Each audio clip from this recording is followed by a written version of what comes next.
each state of our country has these traditions, has its own language, has its own history, has its own expression.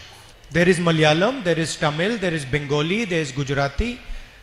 There are many different languages, many different dances, many different histories in this country. And every single tradition, history is protected by the Constitution of India. So the fact that the people of Kerala and the people of India can enjoy Kathakali, can listen to Malayalam, can eat Kerala food is all protected by this. And if this was gone, then somebody can come to Kerala and say, we do not want you to speak Malayalam. We do not want you to have dosa for breakfast. Or we don't like this particular tradition of yours. And the fight in this election was about the Constitution.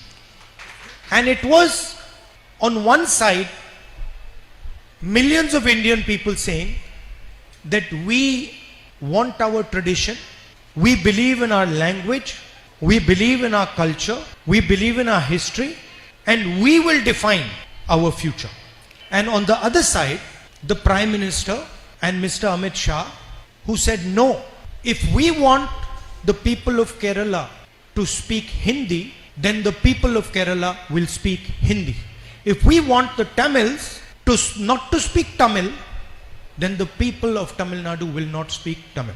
If we want Onam to be celebrated, then only Onam will be celebrated. We will decide whether Kathakali is danced in Kerala or some other dance.